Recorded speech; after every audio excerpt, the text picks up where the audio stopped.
আসসালামু আলাইকুম। সরকারের যুব ক্রিয়া এবং স্থানীয় সরকার বিষয়ক যে মন্ত্রণালয় তার উপদেষ্টা জনাব আসিফ মোহাম্মদ সজীব ভুঁইয়ার কর্মকাণ্ড নিয়ে নানা সময়ে নানা ধরনের আলোচনা হয় এবং নানা বিতর্কে অথবা নানা আলোচনায় উনি থাকেন। এই উপদেষ্টা মণ্ডলীতে আমার বিবেচনায় সবচেয়ে অনভিজ্ঞ এবং সবচেয়ে কম বয়স্ক ব্যক্তি এই আসিফ মাহমুদ সজীব ভুঁইয়া, কিন্তু আলোচনা এবং নানা কর্মকাণ্ডের মাধ্যমে মানুষের কথাবার্তায় উনি বেশ চলে আসেন প্রায়। সবশেষ যে ঘটনাটা ঘটল সেটা হলো যে মরক্কো যাওয়ার পথে, মরক্কোতে একটা সেমিনারে অংশ নিতে গেছেন, যাওয়ার পথে এয়ারপোর্টে যাওয়ার পর ওনার লাগেজের মধ্যে পাওয়া গেল অস্ত্রসহ একটা ম্যাগাজিন। অস্ত্রসহ ম্যাগাজিন নিয়ে এয়ারপোর্টে প্রবেশ করা একটা ক্রিমিনাল অফেন্স। কথা পরিষ্কার ভাই, ক্রিমিনাল অফেন্স, একটা ভয়ঙ্কর অপরাধ। যদি এই কাজ আপনি করেন আপনাকে জেলে যেতে হবে, কোনো সন্দেহ নাই। আমার স্পষ্ট মনে আছে বছর কয়েক আগে এরকম আওয়ামী লীগের একজন নেতা তিনি অস্ত্রসহ এয়ারপোর্টে ঢুকে গিয়েছিলেন। ওই লোকের জেল হয়েছিল। স্বৈরাচারী আমলে কিন্তু স্বৈরাচারী সরকারও এই আইনটা প্রয়োগ করেছিল, তার জেল হয়ে গিয়েছিল। তো এক্ষেত্রে কি হলো? উনি উপদেষ্টা মানুষ। এই দেশে সংবিধান বলে, আইন বলে যে আইন সবার জন্য সমান, কিন্তু বাংলাদেশে আমরা এই জুলাই পরবর্তী আন্দোলনের সময় দেখছি যে আইন সবার জন্য সমান নয়।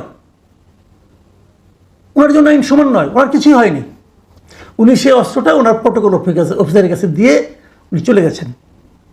কেউ ওনাকে আটকায়নি, কেউ ওনাকে বলেনি আপনি একটা বেআইনি কাজ করেছেন, কেউ ওনার কাছ থেকে কোনো ধরনের মুচলেখা পর্যন্ত নেয়নি, যেন কিছুই হয়নি, যেন কিছুই হয়নি। এই হলো এই দেশের আইনের শাসনের নমুনা।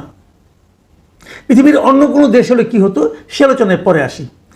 এখন এই ঘটনা যখন ঘটেছে তখন নানা ধরনের কথাবার্তা কিন্তু এটা নিয়ে এসেছে। অনেকে আবার এমন প্রশ্ন করেছেন, আমি গতকালকে থেকে আজকে পর্যন্ত আমি বেশ সোশ্যাল মিডিয়াতে দেখলাম, অনেকে প্রশ্ন করেছেন যে উনি অস্ত্রের লাইসেন্সটা পেলেন কীভাবে।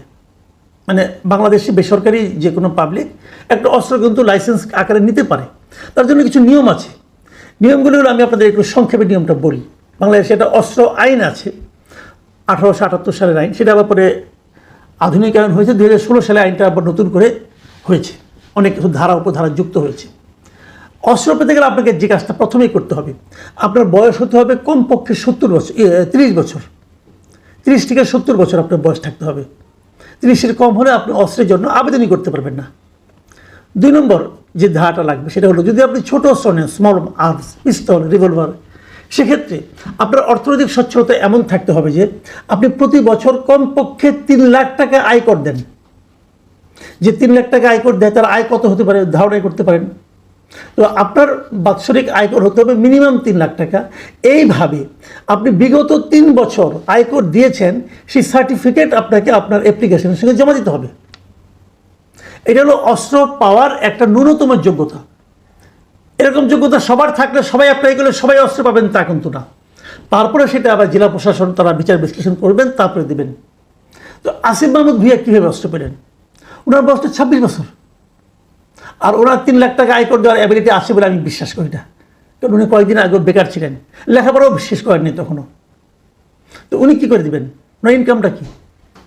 কাজে এই দুটো পয়েন্টে ওনার সে অ্যাবিলিটি নাই। এটা নিয়ে অনেক রকম আলোচনা করেছেন যে কীভাবে অস্ত্র পেলেন না পেলেন। এটা নিয়ে মানুষ আলোচনা করতেই পারেন। আসিফ মাহমুদ সজীব ভুঁইয়ার যে ভেরিফাইড ফেসবুক পেজ, তার যে অ্যাডমিন মানে উনি, আমি মনে করি যেহেতু ওনার ভেরিফাইড, এখানে উনি আজকে একটা স্ট্যাটাস দিয়েছেন। সেই স্ট্যাটাসটাতে উনি একটা ছবি দিয়েছেন, অস্ত্র আইনের একটা অধ্যায়ের ছবি দিয়ে দিয়েছেন, এবং ছবি দিয়ে উনি মন্তব্য করেছেন যে আসুন জানি, শিখি, তারপর মন্তব্য করি। ডিফেম করাই যদি উদ্দেশ্য হয় তাহলে অজ্ঞ থাকুন, ধন্যবাদ। এই যে ওনার মন্তব্যটা, এই মন্তব্যটার মধ্যে আমার কাছে মনে হয় যে এক ধরনের অধ্যত্ব আছে। মানুষকে আক্রমণ করার এক ধরনের মানসিকতা এখানে কাজ করেছে। তারপর উনি বলতে চেয়েছেন যারা ওনাকে ডিফেম করেছেন তারা সবাই কিছু জানে না, কিছু শেখেনি এবং তারা অজ্ঞ মূর্খ। উনি হলেন মহাজ্ঞানী। এই মহাজ্ঞানী উপদেশটা জনগণকে এক দফা জ্ঞান দিয়ে দিলেন। হ্যাঁ, উনি কি বলেছেন সেটা আমি ওটা আপনাদেরকে একটু ধারণা দিতে চাই আমি, যে আসলে একটা আইন আছে। আইনটা কি? এই অস্ত্র আইনের 32 নম্বর ধারায় বলা হয়েছে বিশেষ প্রাধিকার।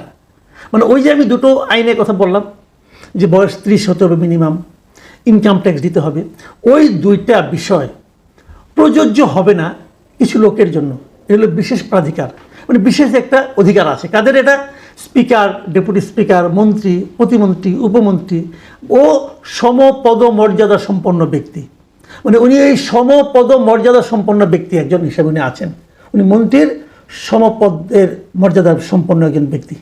অতএব ওনার জন্য ওই 30 বছরের নিয়মটাও প্রযোজ্য নয় এবং ওই ইনকাম ট্যাক্সের ব্যাপারটাও প্রযোজ্য নয়।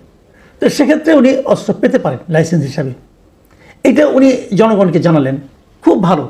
জনগণ জ্ঞান অর্জন করবে, সেটাও ভালো।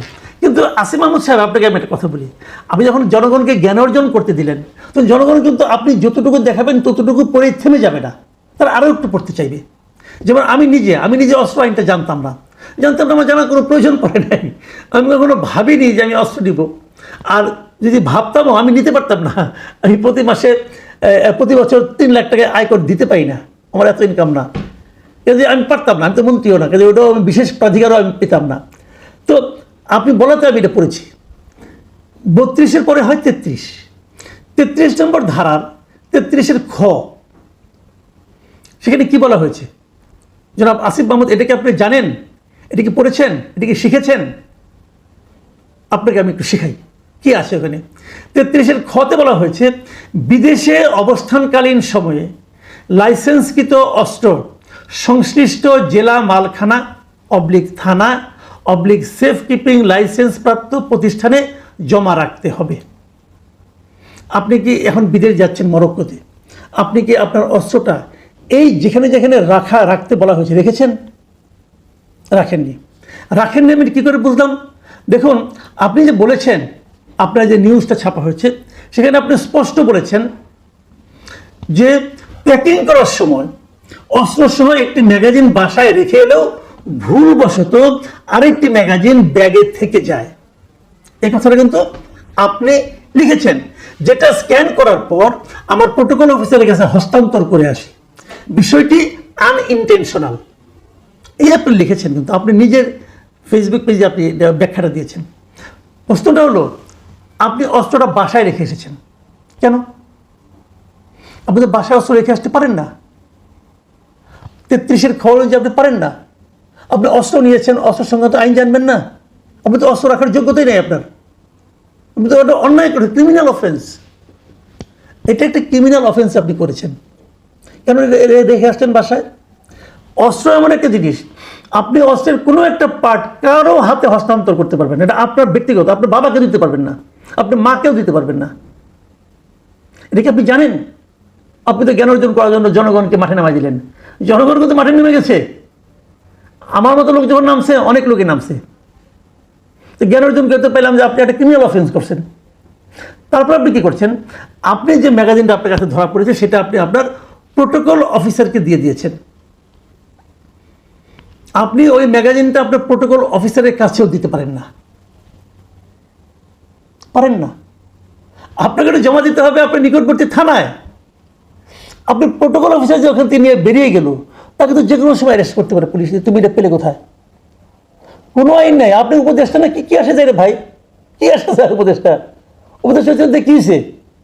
আপনি বাই চান্সই উপদেষ্টা হন আর নির্বাচন করেই হন, যেভাবেই হন, বাংলাদেশের আইন অনুযায়ী আপনার এই উপদেষ্টা মূল্যের কোনো মূল্য নাই যদি আপনার হাতে একটা এরকম বেআইনি অস্ত্র থাকে।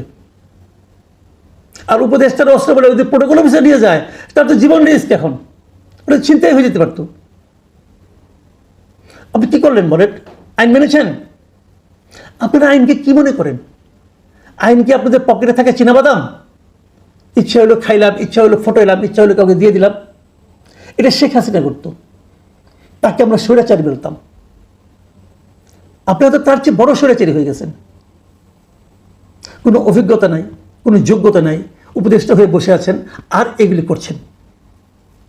কয়েকটা কথা বলি, কতগুলি আইনগত দিক দিয়ে আলোচনা করলাম, যেহেতু আপনি পড়তে বলেছেন বলে পড়েছি ভাই। আরও কয়েকটা কথা বলি যেগুলি নৈতিক একটা বক্তব্য দিয়ে আপনার সঙ্গে আলাপ করতে চাই। সেটা হলো, একটা অস্ত্রের দাম কত?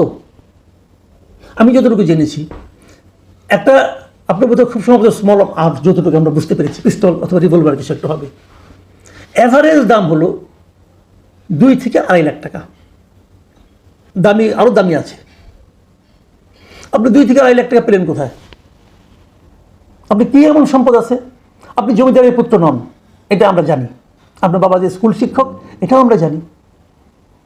আপনি কোথায় পেলেন? আপনি কয় টাকা বেতন পান? আপনি মান্থলি ইনকাম কত টাকা বলেন? আপনি আমাকে বুঝান। আপনি আর কি করেন চাকরি বাইরে? টিউশনি করেন? তা তো আর করতে পারবেন না। উপদেষ্টা পদে টিউশনি করতে পারবেন না। আপনার বৈধ ইনকাম কত বলেন? এই বৈধ ইনকাম দিয়ে আপনি 2.5 লাখ টাকা খরচ করে কিনতে পারেন। এক একটা গুলির দাম 5,000 টাকা, আমি খবর নিয়েছি। রিভলভারে একটা গুলির দাম 5,000 টাকা। 2 ম্যাগাজিন ভর্তি গুলি। আপনি কোথায় পেলেন টাকাটা? আপনাকে আপনার বন্ধুবান্ধব দিয়েছে? হ্যাঁ, আমরা জেনেতাম যে মন্ত্রী হলে পরে বন্ধুবান্ধবরা অনেক কিছু দেয়।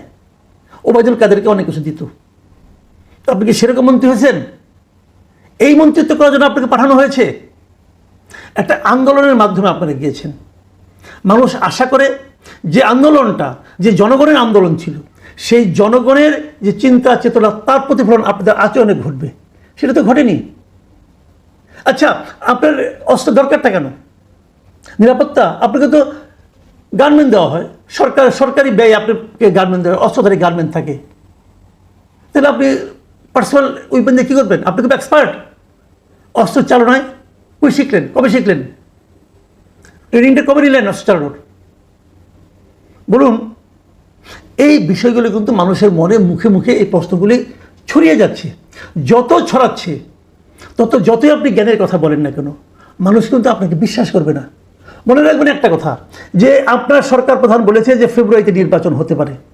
ফেব্রুয়ারি না হোক, এপ্রিল, মে, কবে হবে জানি না। যদি এপ্রিলেও ইলেকশন হয়, এপ্রিলের পরে আপনি কিন্তু পাবলিক। এপ্রিলের পরে আপনি একজন পাবলিক। তখন কি আপনার অস্ত্র থাকবে? তখন তো আপনার বিশেষ প্রবিধান আপনার জন্য প্রযোজ্য হবে না। তখন আপনি কী করবেন? তখনও লোকে আপনাকে এড়ে ফেলাবে।